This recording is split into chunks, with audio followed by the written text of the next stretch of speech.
o Ricardo Maurício, fez tudo na Europa, Luciano Burti e tal. Mas vocês faziam uma estoque esportivamente, com a duração da corrida, com o trabalho diferente, no meu entender, de melhor qualidade. O que acontece é o seguinte, nós tínhamos um Paulo Gomes, um Ingo Hoffmann, um Adalberto Jardim, se tornar especialista da matéria. O Bragantini. No Bragantini não correu na Stock Car. Luiz Pereira. Luiz Pereira correu antes de você, né? O André, o Fábio Sotomayor, né? Fábio Sotomayor, primo do Nelson Piquet. Acho que não é primo. É primo, sim. É primo dele. Primo dele. Tinha muita gente boa. O Batistinha, que fez algumas corridas também, que é um piloto muito rápido. Eu participei com o Batistinha. Na temporada de 91 nós fizemos dupla. Ele é preparador hoje? O Batistinha ele é filho do Batista. É filho do Batista, da Automotor, que faz restauração de carro antigo, e o Batistinha tem a Batistinha Garage, que faz carro tunado. Customiza os carros, né? Customiza, exatamente. Mas você, e aí? Mas eu te perguntei isso. Era melhor ou não era melhor? Esportivamente. Era bastante disputado. Eram outras épocas. Chamava a atenção. Se comentava da Stock, né? Você via o comentário no domingo da Stock Car Brasil. Nós falamos muito aqui, né, o seguinte, que tinha 2 baterias de 1 hora. Quando era assim, teve época que tinha mais ou menos, acho que meia hora, 40 minutos para arrumar até o carro, você ia participar de segunda bateria. Então agora é 40 minutos, a corrida ficou muito curta. Uma categoria tão bonita com tantos patrocinadores, entende? Essa é a nossa opinião. E é uma categoria que enche o autódromo, né? E ela poderia ser muito mais bem aproveitada, só isso que a gente pensa, entendeu? Por exemplo, agora na última etapa da Copa Montana em Brasília, que nós participamos com uma Montana da Copa Montana, tinha 41 mil pessoas no autódromo, formado pelos organizadores. E foi uma festa bacana, apesar de chuva, foi uma festa bacana porque teve visitação no box, todo mundo tirava fotografia com os carros. O pessoal gosta disso. Uma festa bonita. Mas aí não tem cabimento começar a corrida às 9 horas da manhã, né? Que nem outro dia começou.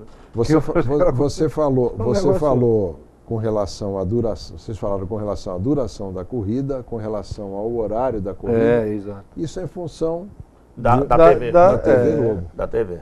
Porque eles podiam colocar como um aperitivo do futebol, como era na Rede Bandeirantes. Era o aperitivo, começava 1 da tarde, coisa linda, depois tinha o jogo e estava tudo certo. Agora, por outro lado, em função exatamente da Rede Globo, e nessa condição tem a participação muito forte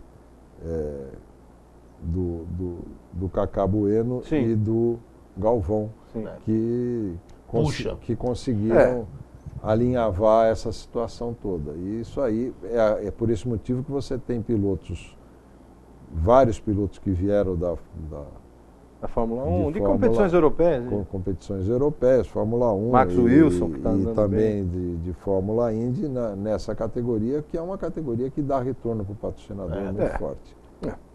Tá certo. Tá aí o Ney Faustini falando um pouco da sua carreira, que é muito rica, ele que continua correndo e muito competindo, estará em Tarumã, em Londrina, enfim, muita coisa ainda. A gente vai trazer sempre o Ney aí para falar um pouquinho da carreira dele, dessas últimas provas.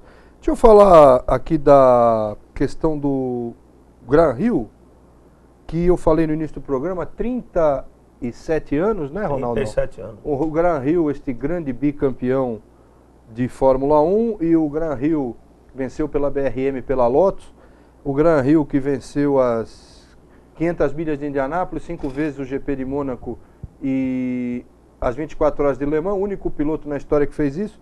E o Gran Rio, há 35 anos, morria num acidente aéreo. O avião caiu na região da Inglaterra, matando também perto de aterrissar. O piloto, o Tony Bryce, né? Tony Bryce, que e mais 3 mecânicos da equipe do Rio. Acabou, né? A equipe, né? Naquele negócio ali acabou. Vamos ver um clipe em homenagem ao Gran Rio e depois a gente vai falar mais sobre a carreira desse grande piloto inglês. Vamos lá.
O Graham Hill, imagens finais do acidente, raras imagens, pilotava um avião Piper, né? Piper. Um aviãozinho pequeno. Piper Azteca. Caiu. Ele tinha ganho esse avião nas 500 milhas de Indianápolis. Lá nos Estados Unidos, né? Agora, ele era engraçado porque ele era oficial da Marinha e não sabia o que fazer da vida. Aí alugou um carro, foi competir numa corrida e falou, é isso que eu quero fazer da vida. Em 50 e pouco. Ele alugou um carro, o anúncio até existe, os colecionadores têm, na revista Autosport. Perfeito. Corra em Silverstone por 5 libras. Pague 1 libra do avião, vai lá correr. Foi lá até completar. E ele correu e falou, bom, isso aqui é muito bom, vou fazer esse negócio. E começou a treinar e tal. E aquela época era assim mesmo, o Jack Stewart também começou de bobeira. Dava tiro ao prato e foi competir, inclusive competição de tiro. O irmão dele levou ele para ver uma corrida e falou, pô, gostei disso aqui, interessante.